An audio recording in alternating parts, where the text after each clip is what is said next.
1887 Alberta, a woman could lose everything she owned before she finished her morning coffee, and nobody in the territory would call it wrong.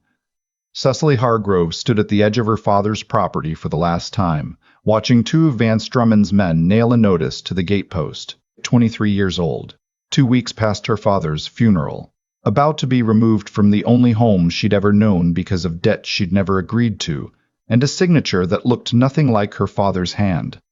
She didn't cry. She'd run out of tears somewhere around day 4 after the burial, when the lawyer arrived with papers explaining that Robert Hargrove had supposedly borrowed $1,100 from Drummond's bank to cover grain losses that Cecily had no memory of. Her father had kept meticulous ledgers. She'd grown up watching him record every cent that came in or went out. The idea that he'd borrowed money without telling her was as believable as the idea that he'd taken up dancing. The notice said she had until Friday. It was Tuesday. She had nowhere to go. Her mother's family was back east in Ontario, people she'd never met, names in old letters. The neighbors were either too frightened of Drummond to help or too indebted to him to risk it. The minister had offered prayer and a sympathetic expression and nothing else, and Drummond himself had come by just once, standing in her doorway with his hat in his hands and a smile that didn't reach his eyes, suggesting she might consider his offer of employment at the hotel he owned on the edge of Pine Creek. She understood what employment meant. Friday came faster than it should have.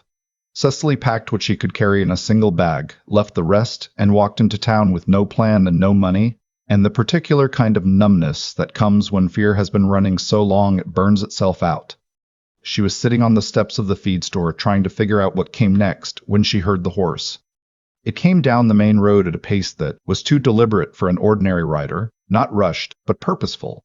The kind of pace that said the person in the saddle knew exactly where they were going and wasn't afraid of what they'd find there. The horse was a gray roan, big and well kept, and the man riding it didn't match what Cecily expected of anyone coming into Pine Creek voluntarily.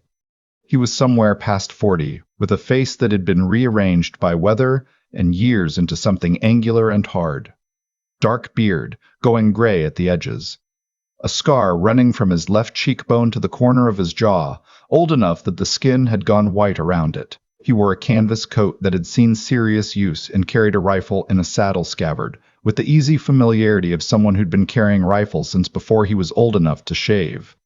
Cecily had heard the name before, the way everyone in the foothills had heard it. August Cray. The man who'd walked away from the Drummond land dispute 7 years ago with 3 of Vance Drummond's hired men, hospitalized in a warrant out of the Pine Creek Sheriff's Office, that everyone quietly agreed was more about embarrassing Drummond than anything Crail had actually done wrong. He'd gone north after that, into the Rockies above the tree line, and the stories that came back were the kind people told to fill silence on cold nights. That he'd gone feral, that he'd killed a cougar with a hunting knife, that he hadn't spoken to another person in so long he'd forgotten how. He stopped his horse in front of Drummond's bank. He sat there for a long moment, just looking at the building. Then he swung down, looped the reins around the hitching post, and walked inside. Whatever happened in the next 10 minutes, Cecily wasn't close enough to hear.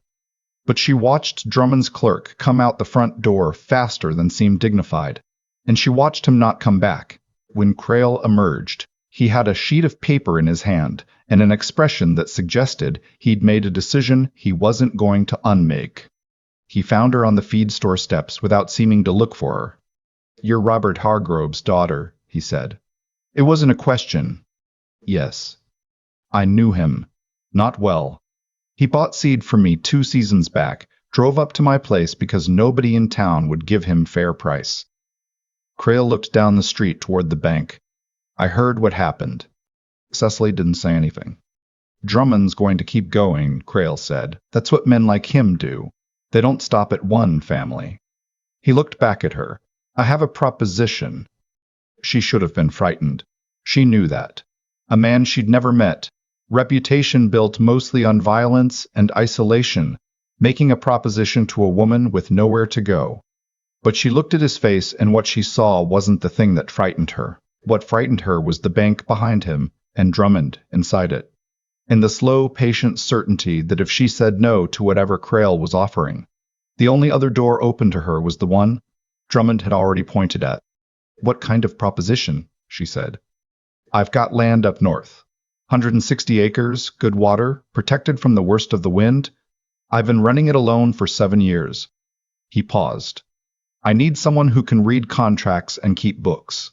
German's been trying to move on my water rights for 2 seasons, and I've been fighting it without understanding half of what I'm signing.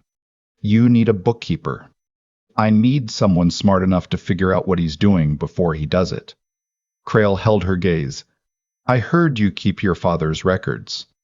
Kept, Cecily said. Past tense. He taught you. Yes. Another pause. I can't pay you much.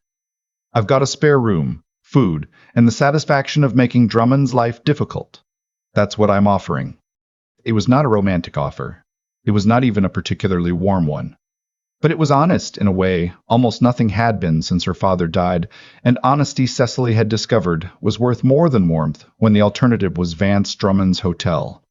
All right, she said. They rode out of Pine Creek that afternoon with Cecily's single bag lashed to the back of the roan and approximately 15 words exchanged between them. The road north was rough, and the country got wilder fast, pine forest closing in on either side until the town disappeared behind them like it had never existed. How far? Cecily asked after the second hour. 4 more hours. Is there anything up there besides your land? Mountains, Crail said. River. About 1,000 el. This was apparently his idea of a complete answer. She stopped asking questions. The property revealed itself at dusk, which was either good timing or the landscape being deliberately dramatic. The trail crested a ridge and dropped down into a valley that had no business being as beautiful as it was. A river ran along the western edge, gray-green in the failing light. Spruce and larch covered the slopes above, and in the center of the valley floor, set against a granite outcrop like it had grown there, a log house that was larger than she'd expected and more deliberate. Someone had built this to last. The interior matched. Crail lit lamps while Cecily stood in the main room and tried not to look surprised. Bookshelves along one wall. A table big enough to work at seriously. A stone fireplace with a proper mantel. The floor was clean swept, and the windows had real glass, and someone had made the furniture instead of just assembling it. Bedrooms through there, Crail said, pointing. Privy's at back. There's water from the well or from the river if you prefer. I thought you said it wasn't much. It's not. He said it like he meant it, like he genuinely couldn't see what she was seeing. Cecily decided not to argue. She went to the table and sat down.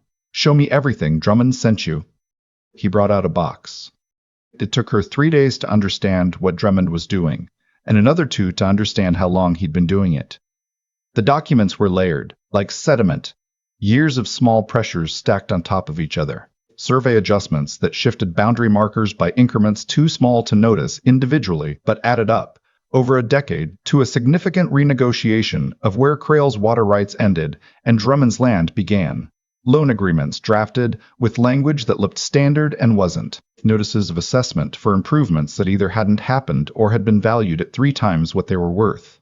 He's been building a case for foreclosure, Cecily said on the 5th evening. She'd spread the documents across the table and was working by lamplight, her father's habit of ordering everything by date reasserting itself even here. Not a fast one, a slow one. He wants it to look clean when it happens. Crail was across the room, sharpening a knife with the focused attention he brought to most things. How long does he have? At the rate he's going, he could move on you legally inside 2 years. She tapped a document. But this survey adjustment is the weak point. The original survey was done by a federal surveyor. If Drummond changed it, he'd have had to go through somebody in the land office. That's a paper trail. You can find it. I can tell you what to look for. I can write the letters to the federal land office in Ottawa. She paused. But I need your records. Everything, going back to when you filed the original claim. He brought her more boxes. The work settled into a rhythm that surprised her. Crail woke before dawn and was outside before she was dressed, which meant she had mornings to herself at the table with coffee and the documents. He came in at midday. They ate. He went back out. Evenings he'd sit near the fire while she worked, and sometimes she'd read him passages from the correspondence, and he'd tell her things about the land that the documents didn't capture. where the water actually ran in spring versus what the survey claimed, which of the boundary trees had been moved and which hadn't. He knew this land the way her father had known his ledgers. By feel, by memory, by a kind of intimate attention that came from years of paying close enough attention to notice when something was wrong. "How did you end up here?" she asked one evening. It was 3 weeks in, and the question had been sitting in her chest since the first night. Same as most people, made choices that closed other doors. He was working on something with his hands, a piece of antler, carving something she couldn't make out yet. Had a place south of here before. Smaller. Drummond wanted the creek that ran through it. And his men came to explain that to me, in a way I didn't appreciate. The carving knife moved in careful strokes. The sheriff's warrant was Drummond's way of making sure I couldn't come back and explain my own position. Cecily looked at her documents. The men who were hospitalized. They started it. I finished it. He said it without particular pride or shame, just the flatness of a fact, long since incorporated into his personal history. I should have stopped sooner, would have saved everyone trouble. They were trying to take your land. Yes, and I had a wife then. He paused. She'd died the winter before. The land was all I had left of what rebuilt. I wasn't thinking clearly about consequences. The room was quiet. Outside, the wind had picked up, moving to the larch in that particular way that sounded almost like water. "I'm sorry," Cecily said. 7 years ago. He shrugged, but it was the shrug of someone who'd practiced it, not someone who'd stopped feeling it. "You manage." She went back to her letters. He went back to his carving. But something had shifted. The careful distance between them had gotten a few degrees warmer, and Cecily was aware of it in a way she hadn't expected. She taught herself not to think about it too directly. The first sign of real trouble came in the 5th week.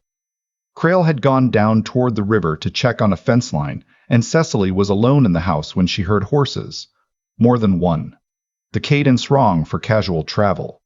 She was at the window before she consciously decided to move. 3 riders on the road that led down into the valley. She didn't recognize 2 of them, but the third was a face she knew from Pine Creek. One of Drummond's men, a wide-shouldered man called Breckett, who'd been present when they posted the notice on her father's gate. She had the revolver Crail had given her in her 2nd week on the property loaded and holstered before they reached the yard. They pulled up outside and Breckett called out, "Pleasant enough." Said they were looking for August Crail on a legal matter, said it would only take a moment. Said she didn't need the gun. "He's not here," Cecily said from the doorway, "and I'll keep the gun." Legal matter? Breckett held up a document. New assessment notice.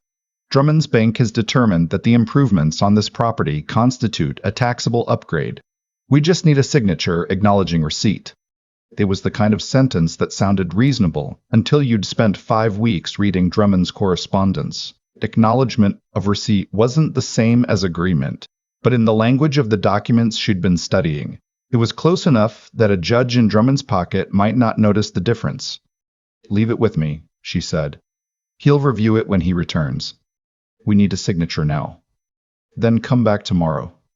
Breckett's pleasant expression didn't change, which was somehow worse than if it had. "Miss Hargrove, isn't it? You've come a long way from Pine Creek. Mr. Drummond was disappointed you didn't take the hotel position." "I imagine he was.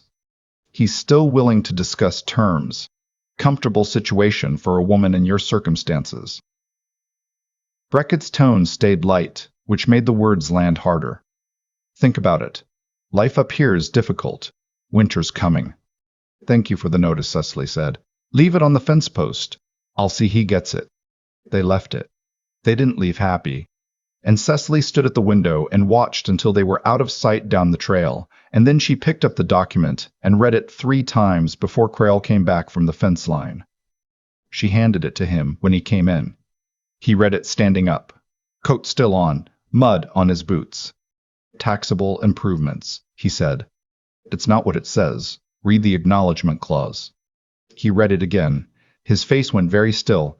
"He's trying to create a signed record that I accepted his new valuation of the property, which he'll use to argue the existing loan collateral is worth more than the original assessment, which means the outstanding balance he claims you owe is secured against a higher value.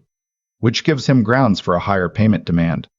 Cecily sat down at the table, which if you can't meet it, gives him clean grounds for foreclosure. All from a receipt notice. It's elegant, she said.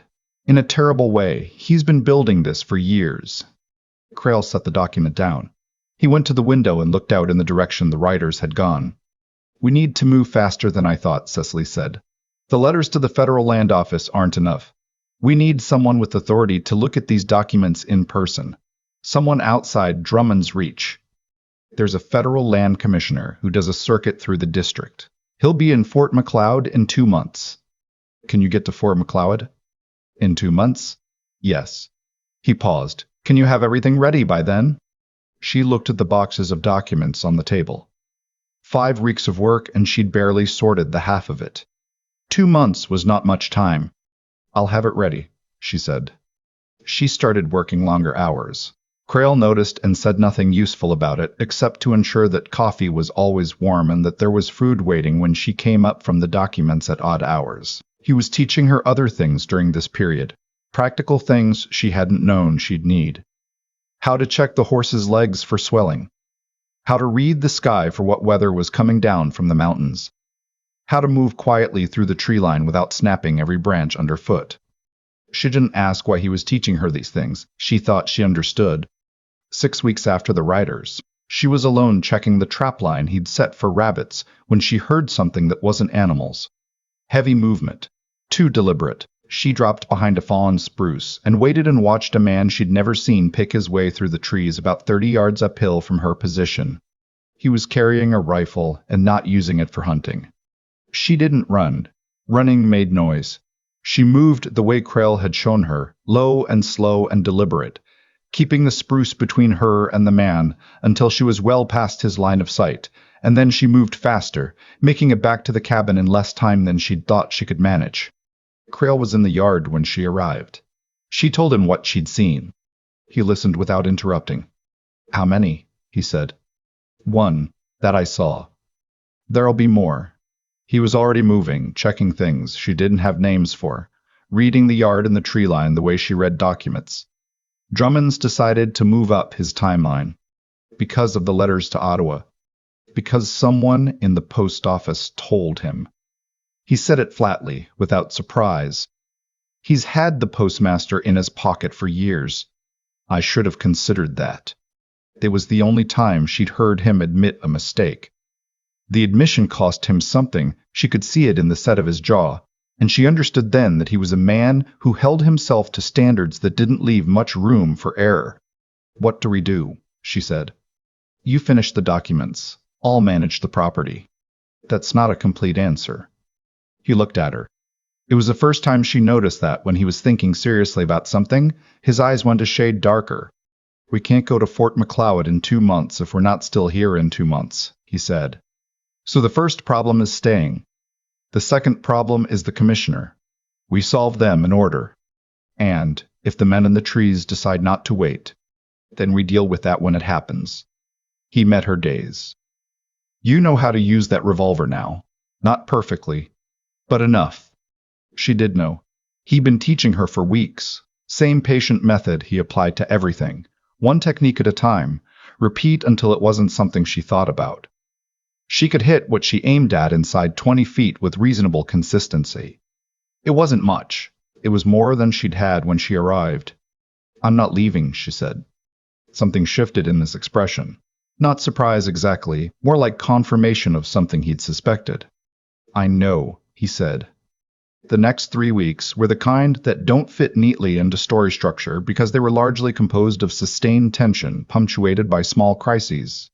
A fence. Cut in the night. One of the horses spooked by something that left boot prints in the creek mud. A fire started in the hay storage that Crail caught early enough to save most of it.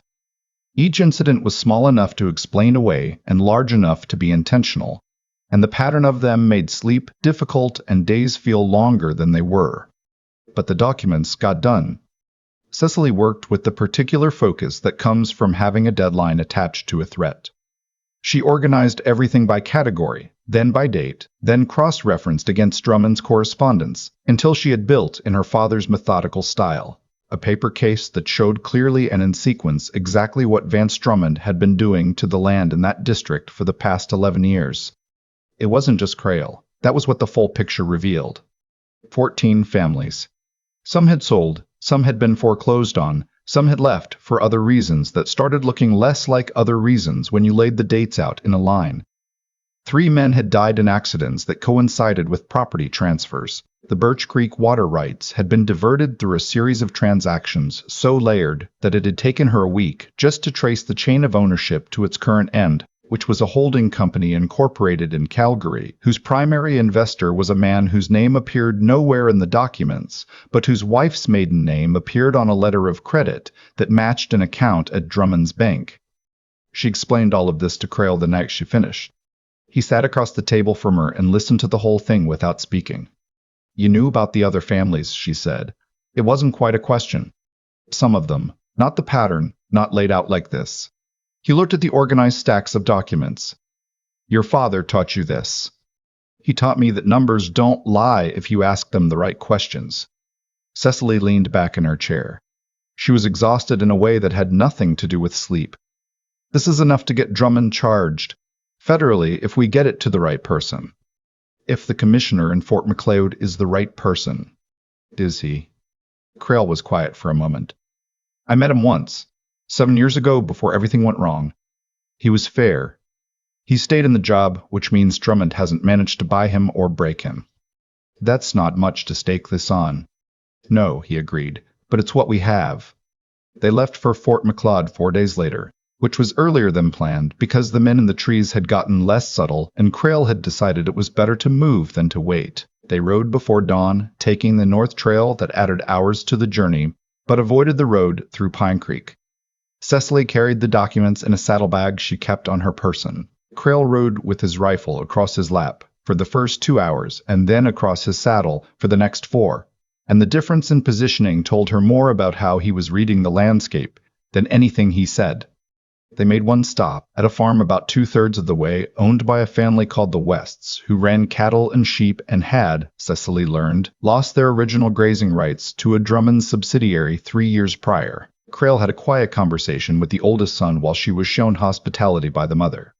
When they rode on, the oldest West son rode with them. Insurance, Crail said when she raised an eyebrow.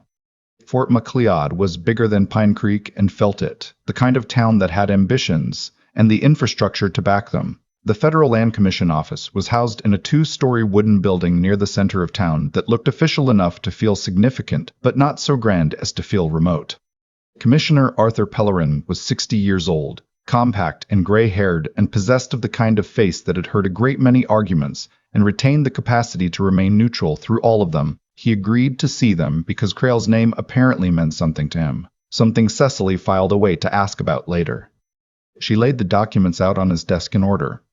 She had perhaps 10 minutes before something interrupted them.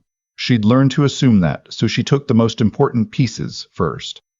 The survey discrepancies, the fraudulent assessment chain, the pattern of land transfers following suspicious deaths, the holding company, and the letter of credit.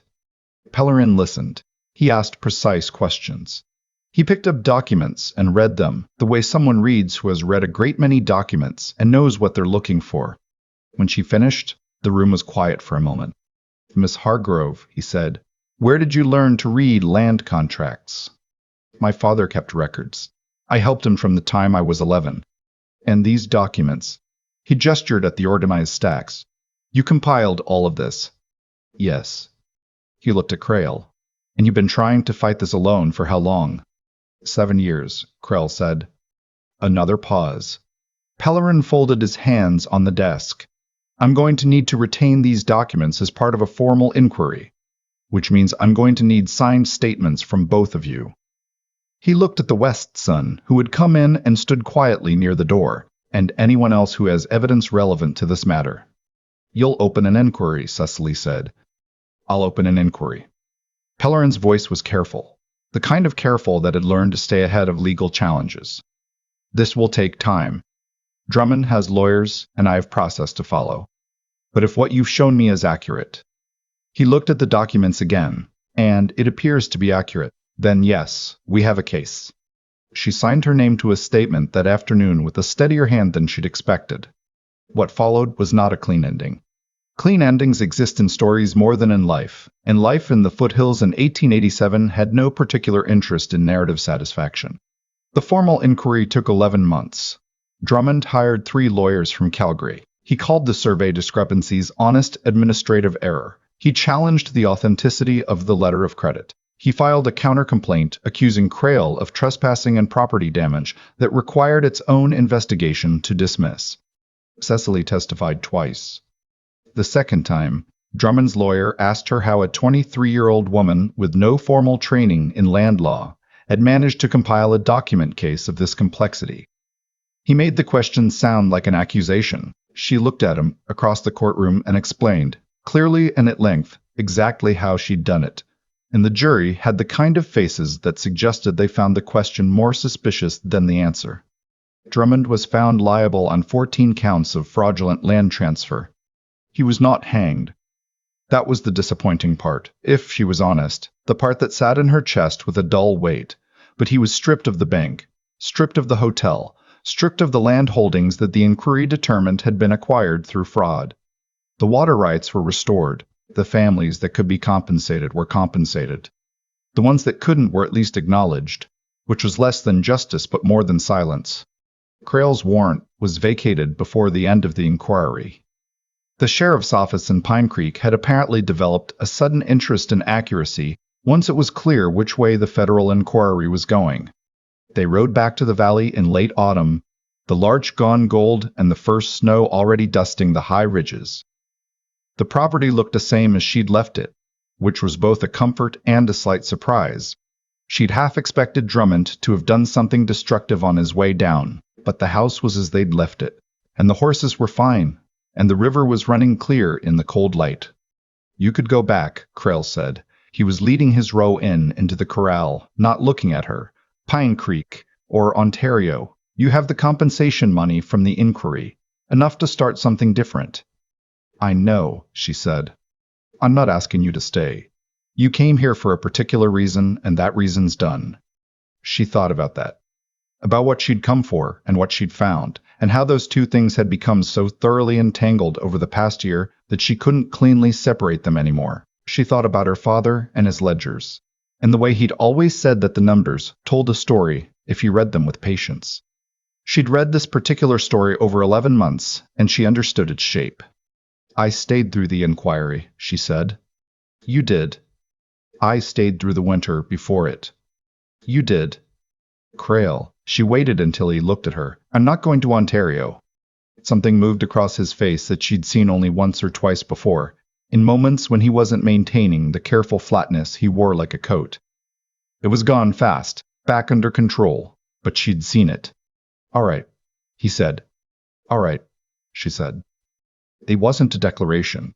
It was two people who'd been through enough together to know that words were less reliable than actions, and that what they were agreeing to was something that would be built rather than announced. They'd build it the way he'd built the house, carefully, with attention to what would last. The winter that year was severe even by Alberta standards. Snow that started in October and didn't seriously relent until March. The valley was cut off for weeks at a time, the trails buried deep, no movement possible. They were entirely dependent on what they'd laid in before the hard freeze. It should have been difficult. And it was difficult. Genuinely difficult, the kind that required constant management of food and fuel and animal welfare and the particular psychological discipline of accepting that the world had narrowed to a few hundred acres and 2 people for months at a time. But Cecily discovered she didn't mind it the way she'd expected to. She'd spent years in a world built on the assumption that she needed other people to manage things for her. Her father had been the one who filed the legal documents. The bank had been the one who held the deed. The town had been the structure within which her life had its shape. She'd been a person in relation to those things, never quite the thing itself. Up here, she was the thing itself. She was the one who read the sky in the morning and decided whether it was safe to go far from the house. She was the one who caught the error in their food inventory that would have left them short by February if she hadn't recalculated. She taught herself to set snares from a book she'd found on Crail's shelf and supplemented their meat supply through a cold stretch when it was too dangerous to take the horses out.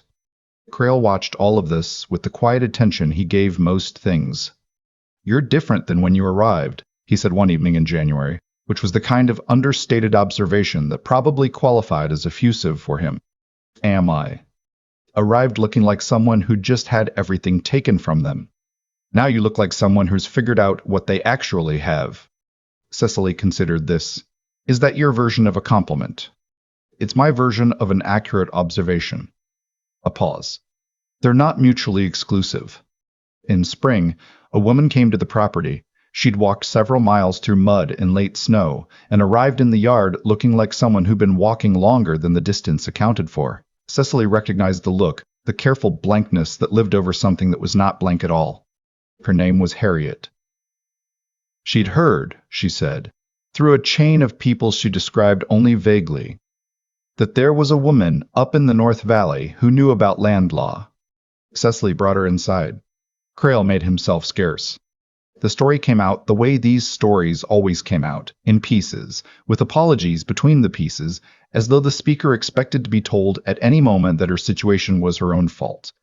Harriet's husband had died of a fever the previous autumn. The land they'd farmed together for 6 years had been assessed by a bank in Lethbridge that claimed his estate owed a debt she'd never heard of. She was being given until May. Cecily poured coffee. She spent 3 hours listening and asking questions. She wrote down what Harriet told her in the careful, organized way her father had taught her. By the end of it, she had a preliminary picture of what the bank was likely doing and 2 specific documents she'd need to see to confirm it. "I can write you a letter," Cecily said, "explaining what to request from the land registry and how to read what they send you. And I'll give you the name of a lawyer in Calgary who handled a similar situation during the inquiry. He's expensive, but he's honest, which is rarer." Harriet looked at her across the table. "Why are you helping me?" "Because someone helped me," Cecily said. "When I had nowhere to go and no idea what I was dealing with, someone explained things to me." She looked at the window, at the valley outside it. "I'm just passing that on." Harriet wasn't the last. Over the following 2 years, 7 women found their way to the property, usually through the same vague network of people pointing other people north. Some came with legal problems. Some came because they'd run from something and needed a place to think. A few stayed for a month or more while Cecily helped them understand their options, and Crail quietly ensured there was enough food and space. He never said a word about it. She didn't ask him to. One evening, near the end of the second summer, she found him on the porch after supper, watching the light go off the mountains, and she sat beside him, and they were quiet for a while, the way they'd learned to be quiet, which was the comfortable kind rather than the strained kind. "You ever regret this?" she said. "Which part?" "Coming back. After the inquiry, you could have gone somewhere easier." "Easier than what?" He sounded genuinely puzzled, which she'd come to understand was his version of a dry joke. Then, more seriously, "No, I don't regret it." He was quiet a moment. "My wife used to say that the land you work hard for is the only kind worth having. The rest of it is just ground you stand on." She sounds like she was right about most things. She was right about most things. He paused. "So are you usually. Don't let it go to your head." Cecily laughed. It was the kind of laugh that surprised her a little, the unguarded kind. "I don't plan to," she said. The evening settled around them. Somewhere up on the ridge, an elk bugled, and the sound carried down through the clear air, and the valley held it for a moment before it dissolved. She'd stopped counting the things she'd learned to do since arriving here. The list had become too long and too ordinary to itemize. What she knew, in a way that didn't require counting, was this. She'd come to the North Valley with 1 bag and no plan, and she'd built something from it. Not grand, not safe in any abstract sense, not comfortable in the way comfort is usually sold, but it was hers. The kind of life that had been made rather than given by 2 people who'd both had everything taken from them and decided, separately and then together, that the answer was to build something that couldn't be taken, something built from work and attention and the patient accumulation of days. That was what her father had meant, she thought, when he'd said the numbers told his story, if you read them right. The story was always about what you chose to count. I keep thinking about the moment Cecily sat down at that table and asked to see the documents. Not the courtroom, not the verdict, that moment specifically. A woman with one bag and nowhere to go, choosing to pick up someone else's fight, because it was the right thing to do and because she was the one who could. There's a kind of cause and effect in this story that doesn't announce itself. It runs quiet underneath everything. Drummond spent 11 years building a system of small pressures, each one defensible on its own, all of them designed to grind people down slowly enough that no single moment felt like the breaking point. And what dismantled it wasn't a dramatic confrontation or a stroke of luck. It was one person reading carefully, asking the right questions, refusing to accept that complexity was the same thing as inevitability. That's what I think about when I think about Cecily. Not courage in the loud sense. Courage in the patient sense. The kind that shows up at a table covered in papers and stays there until it understands what it's looking at. Her father taught her that numbers tell a story if you read them right, and she applied that honestly, not just to the documents, but to the whole situation. She looked at what was actually there instead of what she'd been told to see. I think that matters more than people give it credit for. The world is full of situations that look like walls until someone bothers to read the fine print. Cecily didn't have legal training. She didn't have money or connections or any of the things we usually assume are required to fight back against someone like Drummond. What she had was the discipline her father taught her, the willingness to think clearly under pressure, and the integrity not to walk away when she could have. And August. I think about August differently than I used to when I first understood his story. 7 years alone, not because he was broken, but because he was waiting, without knowing it, for something worth coming back for. He'd already done the right thing once, defending his land, defending what he and his wife had built, and the system had punished him for it. He could have become someone who stopped believing that doing right was worth the cost. He didn't. He just went quiet for a while and kept his land and kept his standards and kept his word when it counted. There's something in that combination, her clarity and his steadiness, that I find genuinely instructive. Neither of them was whole on their own, not in the practical sense. She needed his knowledge of the land and the landscape and what Drummond was actually capable of. He needed her ability to read what Drummond was doing on paper. The layer of the fight he couldn't see clearly because it was written in language designed to obscure. What they built together was more than a legal case. It was a way of living that didn't require the world to be fair in order to keep going. That's not resignation. It's the opposite. It's the decision to keep working on the thing in front of you, with whatever tools you actually have, rather than waiting for the conditions to be easier. I think that's the part I carry with me from this story, not the verdict, not even the moment Drummond's warrant was handed back cleared. The part where Cecily, years later, sits down with Harriet and just listens, because someone once did that for her, and she understood that the most honest thing she could do with what she'd learned was pass it forward. That's how things actually change, not all at once. One person at a time, choosing to count the right things.